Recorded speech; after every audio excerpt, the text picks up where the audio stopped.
To एनजीकॉन academy students. और अभी जो है हम बीच में एक छोटे से 2 टॉपिक्स करेंगे जिनसे मैंने देखा है कि सवाल आ जाते हैं इस वजह से, और ये आपको आगे इंटरफेरेंस वाले टॉपिक में काम आएंगे।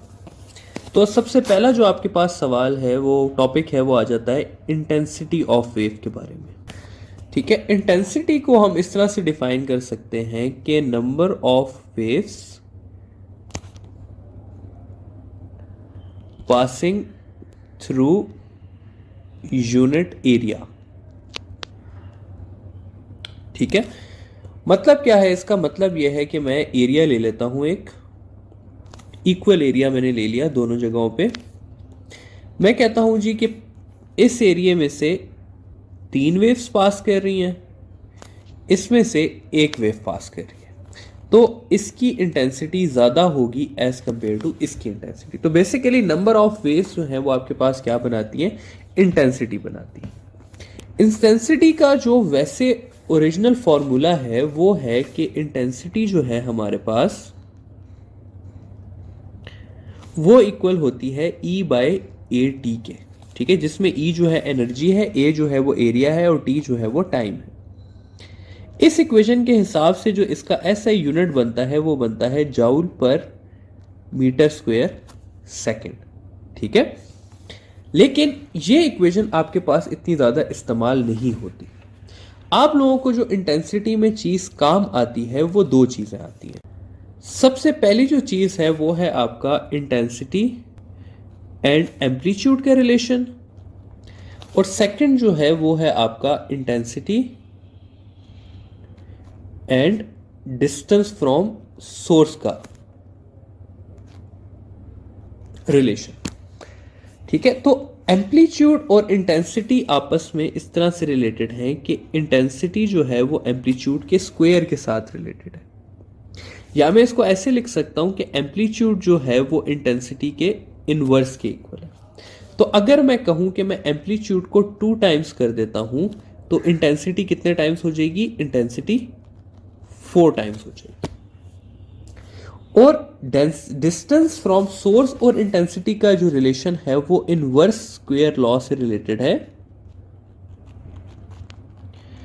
इनवर्स स्क्वायर लॉ कहता है कि इंटेंसिटी और डिस्प्लेसमेंट जो है वो एक दूसरे के स्क्वायर के इनवर्सली प्रोपोर्शनल है। तो अगर मैं कहता हूं कि मैं डिस्टेंस फ्रॉम सोर्स इंक्रीज करता हूं 2 टाइम्स तो इंटेंसिटी आपकी डिक्रीज करेगी 4 टाइम्स। ठीक है, तो ये बातें स्टूडेंट्स आप लोगों को इंटेंसिटी के बारे में पता होनी चाहिए, क्योंकि जब हम आगे जाएंगे और अपना टॉपिक पढ़ेंगे इंटरफेरेंस वाला तो उसमें आप लोगों को ये काम आएगा। अगली जो चीज़ है वो मैं आप लोगों को पढ़ाना चाहता हूँ, आपके थोड़े से कॉन्सेप्ट्स क्लियर करना चाहता हूँ पाथ एंड फेस के, path difference and phase difference के। देखिए स्टूडेंट, सबसे पहले देखते हैं पाथ डिफरेंस है क्या चीज़। मैं कहता हूं जी ये मेरे पास एक वेव है इस तरह से, और इसके साथ एक और वेव है जो कि इसी तरह से स्टार्ट हो रही है। अब यहां पर क्या है स्टूडेंट्स के इन दोनों का स्टार्टिंग पॉइंट सेम है, तो इनका पाथ डिफरेंस 0 हुआ, कोई वेव किसी से आगे या पीछे नहीं है। ठीक है, इसके मुकाबले में अगर मैं कहूं कि मेरे पास एक वेव है यहां पर और एक और वेव है जो यहां से स्टार्ट कर रही है, तो अब इनमें पाथ डिफरेंस क्या है? तो स्टूडेंट्स ये देखें आप कि ये वेव इससे कितना आगे है, ये वेव इससे 1 वेव आगे है, या मैं इसको लिख सकता हूं कि ये इससे लैम्डा लेंथ आगे है। इनके इसके ऊपर वाली 1 वेव और 2 वेव के बीच में कितनी लेंथ का डिफरेंस है? तो 1 लैम्डा का। तो यहां पर मैं लिख दूंगा कि इनका पाथ डिफरेंस क्या है? 1 लैम्डा है। ठीक है, फिर आगे एक और केस कर लेते हैं। मैं कहता हूं जी कि एक वेव इस तरह से है मेरे पास और दूसरी वेव शुरू हो रही है मेरे पास, लेट से यहां से शुरू हो रही है। ठीक है, अब अगर आप इसको कंपेयर करें यहाँ पे, तो यहां से लेकर यहां तक एक वेव हो गई और यहां से यहां तक हाफ वेव हो गई। तो मैं यहां पर लिख सकता हूं कि इसके और इसके बीच में पार्ट डिफरेंस जो है वो 1.5 लैम्डा का है। तो पार्ट डिफरेंस स्टूडेंट्स कोई बड़ी मुश्किल चीज नहीं है। पार्ट डिफरेंस बेसिकली यही है कि एक वेव दूसरी वेव से कितना आगे है और उसको आपने इन टर्म्स ऑफ लैम्डा बयान करना है। ठीक है, तो ये है। इस तरह भी जरूरी नहीं है कि एक वेव कंप्लीट आगे हो, इस तरह भी हो सकता है। ये देखिए, मैं आपको एग्जांपल देता हूं। मैं कहता हूं कि एक वेव इस तरह से है और दूसरी वेव स्टार्ट कर रही है यहां से। तो अब इनके बीच में पार्ट डिफरेंस कितना है? तो ये देखें, यहां से ये पॉइंट है, तो ये आपके पास बनता है λ/4। तो इस जगह पे पार्ट डिफरेंस कितना हो जाएगा इन दोनों के बीच में? λ/4 हो जाएगा। ठीक है, तो ये है आपके पास पार्ट डिफरेंस। और पार्ट डिफरेंस जितना वेव आगे होगी उतना जाएगा। अगली चीज हम देखते हैं फेज डिफरेंस। ठीक है, फेज डिफरेंस को तरह से देखते हैं आप। ये देखिए स्टूडेंट्स, इस तरह होता है कि वेव अगर मैं बनाऊं, एक वेव अगर मैं देखूं तो वो किन फेजेस से गुजरती है, ये सबसे पहले हमें समझने की जरूरत है।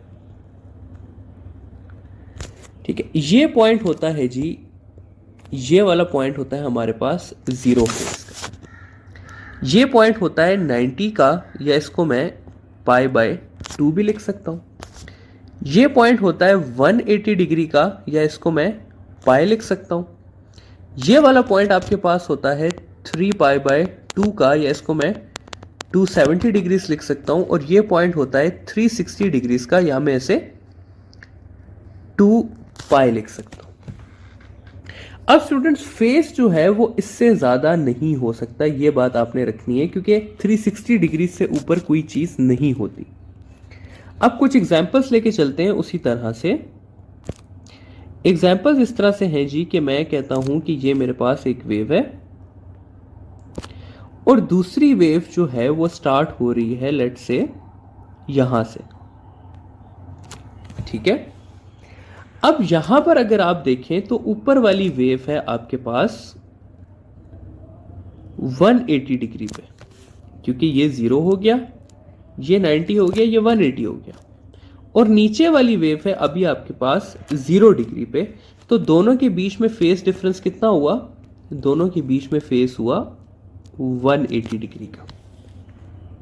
ठीक है, इसके मुकाबले में स्टूडेंट्स अगर मैं कहूं कि मैं इसकी जगह ऐसे ले लेते हैं कि मैं कहता हूं ये मेरे पास वेव है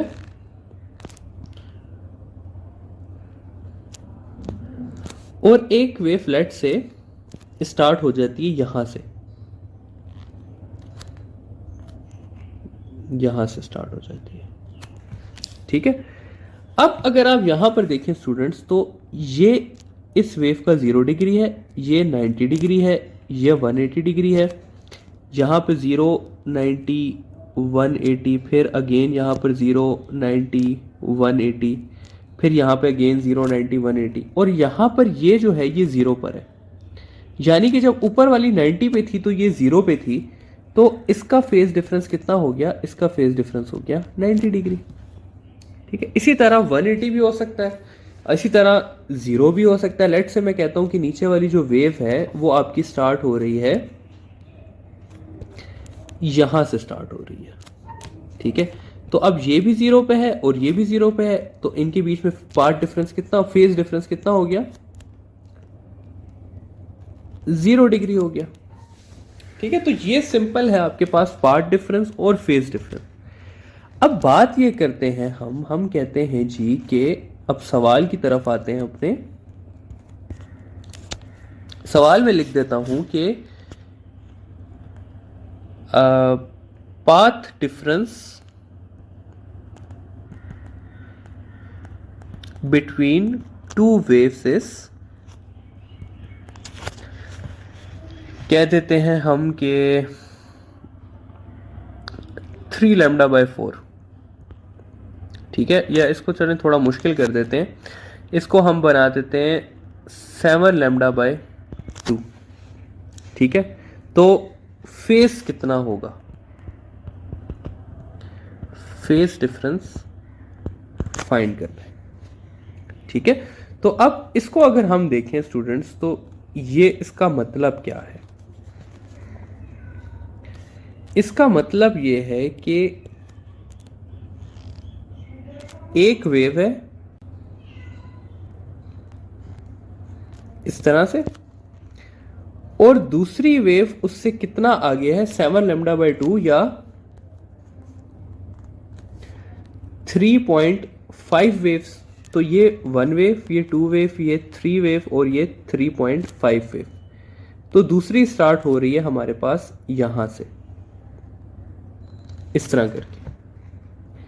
अब अगर मैं इसका फेस देखूं तो ये 0 डिग्री, ये 90 डिग्री, ये 180 डिग्री और ये 0 पे। तो इनके बीच में फेस कितना होगा? फेस हो जाएगा इनके बीच में 180 डिग्री। ठीक है, अब इस तरह के तमाम सवालों को सॉल्व करने के लिए आप लोगों ने याद रखना है कि अगर आपके पास पाथ डिफरेंस 0 डिग्री होगा तो फेस भी 0 डिग्री होगा। अगर आपके पास पाथ डिफरेंस nλ/2 दिया हुआ होगा तो फेज आपके पास 180 डिग्री होगा। ठीक है, अगर पाथ डिफरेंस जो है वो आपके पास nλ/4 दिया हुआ होगा तो आपके पास जो फेस होगा वो 90 डिग्री होगा। और अगर पाथ डिफरेंस जो है आपके पास वो 3nλ/4 दिया होगा तो तब आपके पास जो फेस होगा वो होगा 270 डिग्री। ठीक है, तो ये है जी आपके पास फेस डिफरेंस और पाथ डिफरेंस का आपस में रिलेशन। मैं इन इक्वेशंस को यूज करने के ज्यादा हक में नहीं होता। मैं आपको यही एडवाइस करूंगा कि अगर आपको पाथ डिफरेंस और फेस डिफरेंस का कॉन्सेप्ट समझ आ गया है तो उसको डायग्राम में ड्रॉ कर लें और फिर आपको फौरन समझ आ जाएगा कि पाथ डिफरेंस अगर इतना है तो फेस डिफरेंस कितना होगा। ठीक है, तो ये हमारा पाथ डिफरेंस और साथ इंटेंसिटी का टॉपिक खत्म होता है। अब हम आते हैं सुपरपोजिशन की तरफ।